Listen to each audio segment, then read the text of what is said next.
Assalamualaikum warahmatullahi wabarakatuh. Perkenalkan, saya Sukma Bening Fadli dengan NIM 210367172.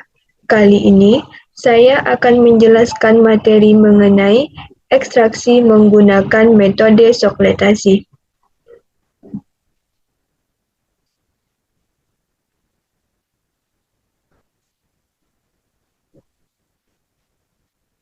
Pertama, saya akan menjelaskan pengertian dari ekstraksi.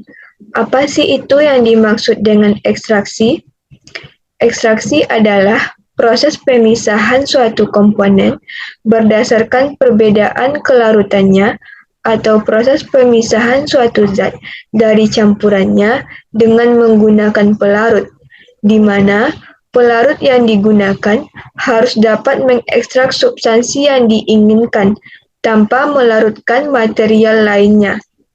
Proses pemisahan secara ekstraksi itu sendiri terdiri dari 3 langkah dasar, yaitu: pertama, penambahan sejumlah massa pelarut untuk dikontakkan dengan sampel, biasanya melalui proses difusi.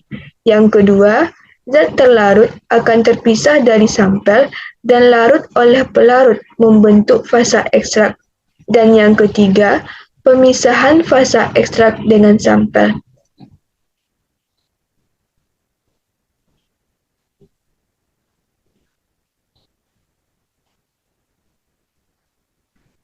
Berikut ini adalah beberapa pengertian dari ekstraksi, yaitu: pertama, menurut Departemen Kesehatan Republik Indonesia tahun 1995, ekstraksi merupakan suatu proses pemisahan kandungan senyawa kimia dari jaringan tumbuhan ataupun hewan dengan menggunakan penyari tertentu. Ekstrak adalah sediaan pekat yang diperoleh dengan cara mengekstraksi zat aktif dengan menggunakan pelarut yang sesuai. Kemudian, semua atau hampir semua pelarut diuapkan dan massa atau serbuk yang tersisa diperlakukan sedemikian hingga memenuhi baku yang ditetapkan. Yang kedua, menurut Sembiring tahun 2007, ekstraksi adalah proses pemisahan suatu zat berdasarkan perbedaan sifat tertentu, terutama kelarutannya, terhadap dua cairan tidak saling larut yang berbeda. Pada umumnya, ekstraksi dilakukan dengan menggunakan pelarut yang didasarkan pada kelarutan komponen terhadap komponen lain dalam campuran, biasanya air, dan yang lainnya adalah pelarut organik.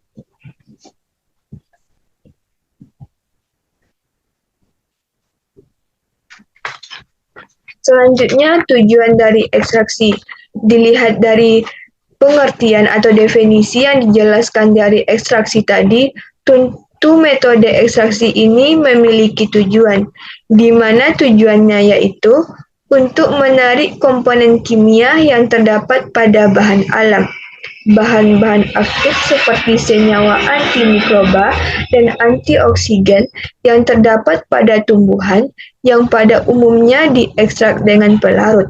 Pada proses ekstraksi dengan pelarut, jumlah dan jenis senyawa yang masuk ke dalam cairan pelarut sangat ditentukan oleh jenis pelarut yang digunakan dan meliputi dua fase, yaitu fase pembilasan dan fase ekstraksi. Pada fase pembilasan, pelarut membilas komponen-komponen isi sel yang telah pecah pada proses penghancuran sebelumnya.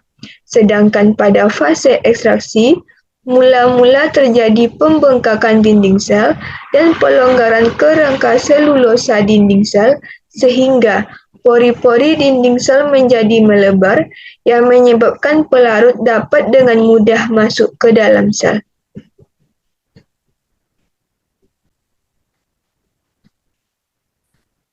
Selanjutnya, jenis-jenis ekstraksi.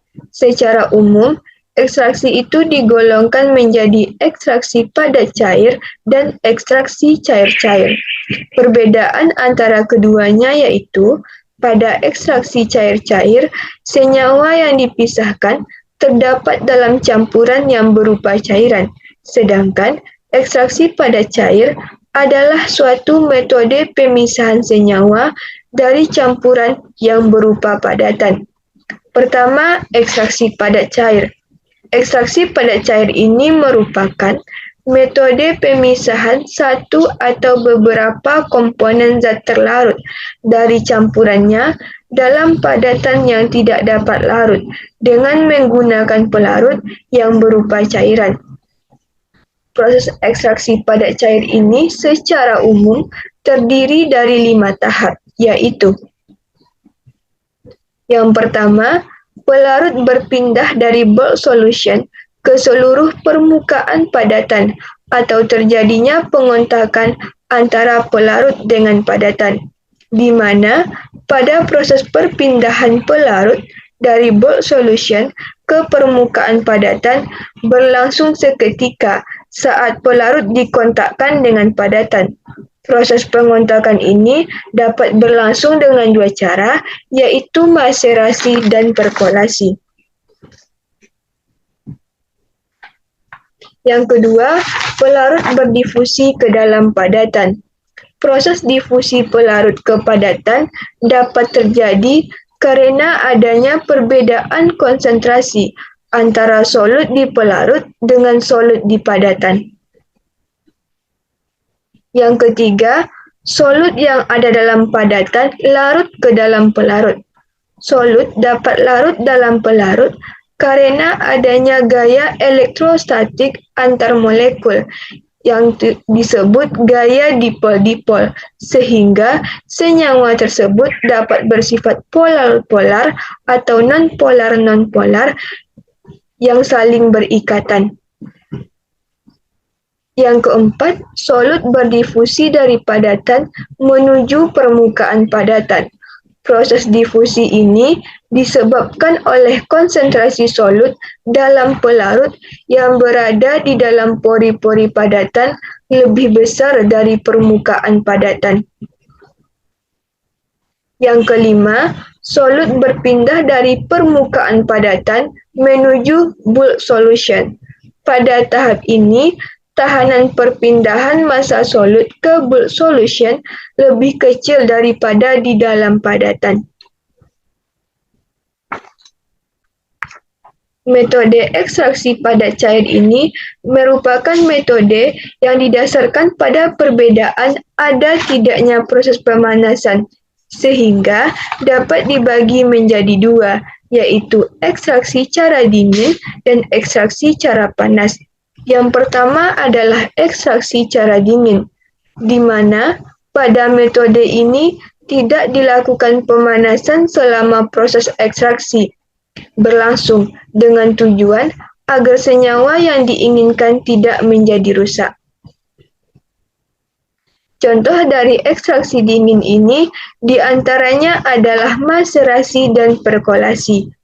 Maserasi merupakan metode ekstraksi dengan menggunakan pelarut diam atau dengan adanya pengadukan beberapa kali pada suhu ruangan.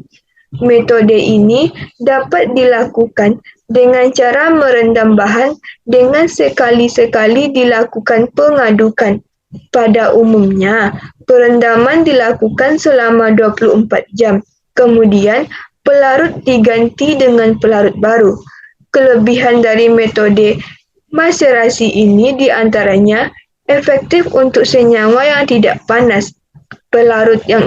Peralatan yang digunakan relatif sederhana, murah, dan mudah didapat. Sedangkan kelemahan dari maserasi ini membutuhkan waktu ekstraksi yang lama, membutuhkan pelarut dalam jumlah yang banyak, dan adanya kemungkinan bahan senyawa tertentu tidak dapat diekstrak karena kelarutannya yang rendah pada suhu ruang. Selanjutnya, perkolasi. Perkolasi merupakan metode ekstraksi dengan bahan yang disusun secara unggun dengan menggunakan pelarut yang selalu baru sampai prosesnya sempurna dan umumnya dilakukan pada suhu ruang. Kelebihan dari metode perkolasi ini tidak diperlukan proses tambahan untuk memisahkan padatan dengan ekstrak, sedangkan kelemahannya jumlah pelarut yang dibutuhkan cukup banyak dan prosesnya juga memerlukan waktu yang cukup lama serta tidak meratanya kontak antara padatan dengan pelarut. Yang kedua, ekstraksi cara panas. Ekstraksi ini melibatkan pemanasan selama proses ekstraksi berlangsung. Dengan demikian, adanya panas akan mempercepat ekstraksi ini dibandingkan dengan ekstraksi cara dingin. Contoh dari ekstraksi cara panas ini diantaranya adalah reflux dan sokletasi. Ekstraksi reflux merupakan metode ekstraksi yang dilakukan pada titik didih pelarut tersebut selama waktu dan sejumlah pelarut tertentu dengan adanya pendinginan balik atau kondensor. Kelebihan dari metode reflux ini, padatan yang memiliki tekstur kasar dan tahan terhadap pemanasan langsung dapat diekstrak dengan metode ini. Sedangkan kelemahannya membutuhkan jumlah pelarut yang relatif banyak. Yang kedua, contohnya yaitu ekstraksi dengan alat soklet atau sokletasi. Ekstraksi dengan alat soklet atau sokletasi ini merupakan ekstraksi dengan pelarut yang selalu baru, umumnya dilakukan menggunakan alat khusus, sehingga terjadinya ekstraksi konstan dengan adanya pendingin balik atau kondensor. Kelebihan dari metode ekstraksi dengan sokletasi ini berlangsung secara kontinu, memerlukan waktu ekstraksi yang lebih sebentar dan jumlah pelarut yang lebih sedikit bila dibandingkan dengan maserasi dan perkolasi. Sedangkan kelemahannya dapat menyebabkan rusaknya zat terlarut atau komponen lainnya yang tidak tahan panas karena pemanasan ekstrak yang dilakukan secara terus-menerus. Yang kedua yaitu ekstraksi cair-cair. Pada ekstraksi cair-cair, satu komponen bahan atau lebih dari suatu campuran dipisahkan dengan bantuan pelarut. Ekstraksi cair-cair terutama digunakan apabila pemisahan campuran dengan cara destilasi tidak mungkin dilakukan. Misalnya, karena pembentukan azeotrop atau karena kepekaannya terhadap panas atau tidak ekonomis. Ekstraksi cair-cair terdiri dari sedikitnya 2 tahap, yaitu pencampuran secara intensif bahan ekstraksi dengan pelarut dan pemisahan kedua fase cair itu sesempurna mungkin.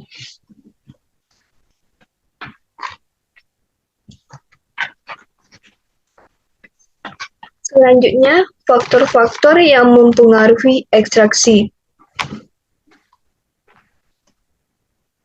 Ekstraksi tentu dipengaruhi oleh beberapa faktor, di antaranya yang pertama adalah jenis pelarut.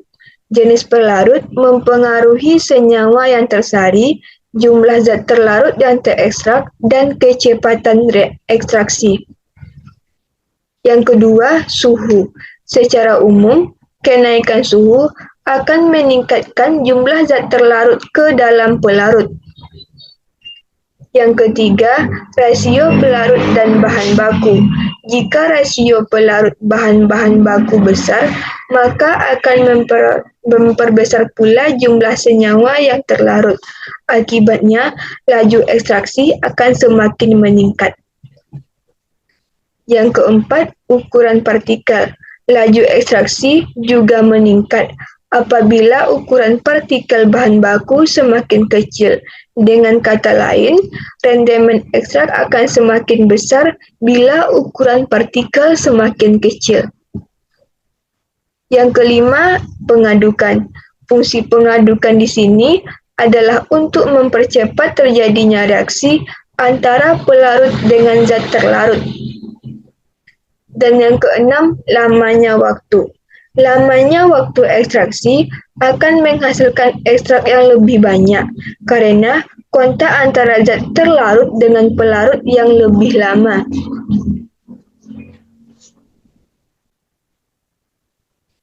Ekstraksi yang dilakukan menggunakan metode sokletasi merupakan sejenis ekstraksi dengan pelarut organik yang dilakukan secara berulang-ulang dan menjaga jumlah pelarut relatif konstan dengan menggunakan alat soklet. Sokletasi juga dapat diartikan sebagai suatu metode atau proses pemisahan suatu komponen yang terdapat dalam zat padat dengan cara penyaringan berulang-ulang dengan menggunakan pelarut tertentu, sehingga semua komponen yang diinginkan akan terisolasi. Prinsip dari metode sokletasi itu adalah penyaringan yang berulang-ulang, sehingga hasil yang didapat sesempurna mungkin dan pelarut yang digunakan relatif sedikit. Bila penyaringan telah selesai, maka pelarutnya diuapkan kembali dan sisanya adalah zat yang tersari.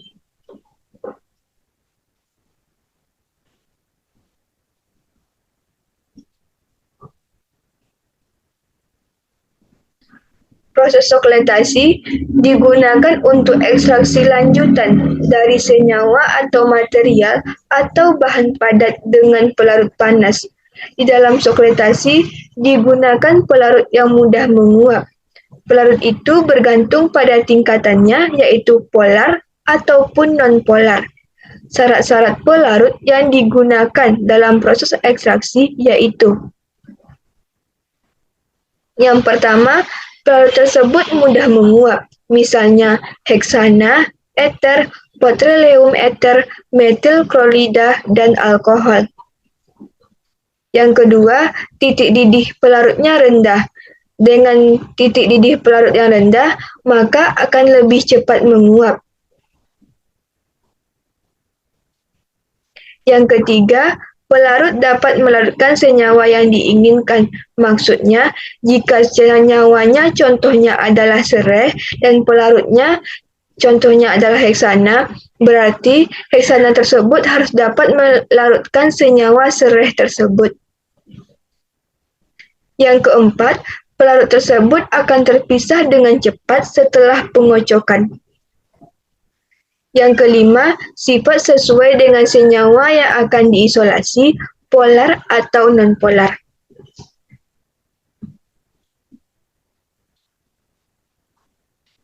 Salah satu metode ekstraksi yaitu ekstraksi jangka panjang menggunakan alat soklet atau sokletasi. Pada proses sokletasi, pelarut dimasukkan ke dalam labu bulat. Pelarut dalam labu bulat dipanaskan bila mendidih. Uap pelarut akan ke kondensor, dan karena mendapat pendinginan pada alat pendingin, uap mengembun dan turun ke soklet. Pelarut ini akhirnya akan melarutkan senyawa organik yang terdapat dalam bahan alam. Bila pelarut yang telah mengandung senyawa yang akan diekstraksi telah memenuhi pipa cabang alat soklet, larutan ini akan mengalir ke bawah untuk masuk ke dalam labu bulat.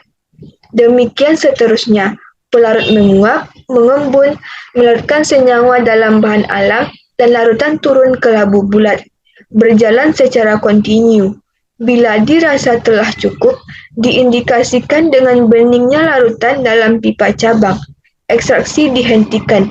Senyawa yang terkandung dalam pelarut yang digunakan dapat dipisahkan dengan cara evaporasi solvent.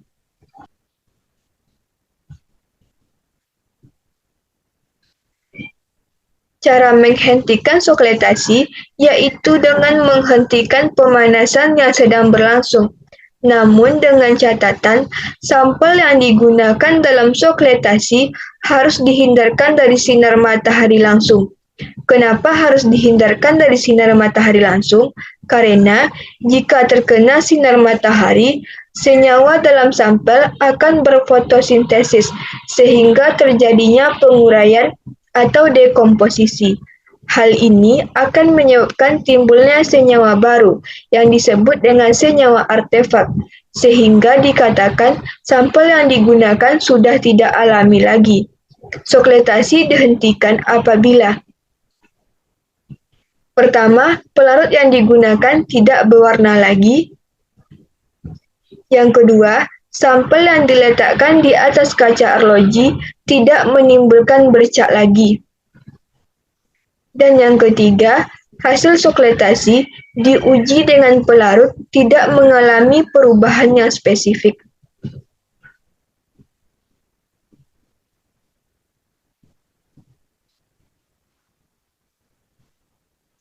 Dibandingkan dengan cara terdahulu, seperti metode destilasi, metode sokletasi ini lebih efisien dikarenakan beberapa alasan, yaitu: pertama, pelarut organik dapat menarik senyawa organik dalam bahan alam secara berulang kali. Yang kedua, waktu yang digunakan lebih efisien atau lebih sebentar. Yang ketiga, pelarut lebih sedikit dibandingkan dengan metode maserasi atau perkolasi.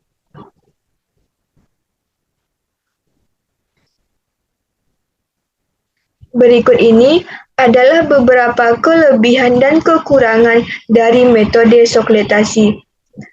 Kelebihan dari metode sokletasi diantaranya: yang pertama, sampel diekstraksi dengan sempurna karena dilakukan berulang-ulang. Yang kedua, jumlah pelarut yang digunakan relatif sedikit. Yang ketiga, proses sokletasi berlangsung cepat. Yang keempat, jumlah sampel yang diperlukan lebih sedikit. Yang kelima, pelarut organik dapat mengambil senyawa organik berulang kali.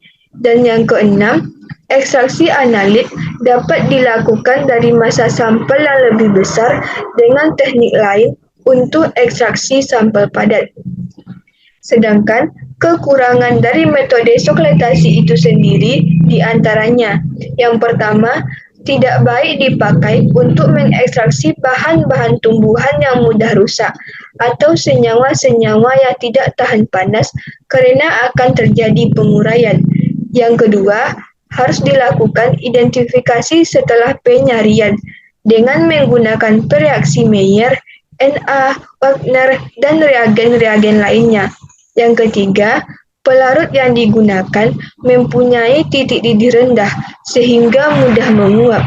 Yang keempat, dapat menyebabkan rusaknya solut atau zat terlarut atau komponen lainnya yang tidak tahan panas karena pemanasan ekstrak yang dilakukan secara terus-menerus. Berikut ini adalah gambar rangkaian dari alat sokletasi.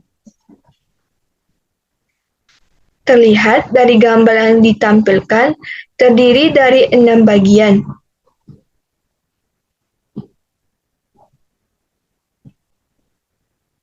Bagian pertama yaitu kondensor. Kondensor ini berfungsi sebagai pendingin dan juga untuk mempercepat proses pengumbunan. Bagian kedua yaitu timbal, berfungsi sebagai wadah untuk sampel yang ingin diambil zatnya. Yang ketiga, pipa F, berfungsi sebagai jalannya uap bagi pelarut yang menguap dari proses penguapan. Yang keempat, sifon, berfungsi sebagai perhitungan siklus. Bila pada sifon larutannya penuh, kemudian jatuh ke labu alas bulat, maka hal ini dinamakan satu siklus. Yang kelima, labu alas bulat, berfungsi sebagai wadah bagi sampel dan pelarutnya. Dan yang keenam, hot plate, yang berfungsi sebagai pemanasan larutan.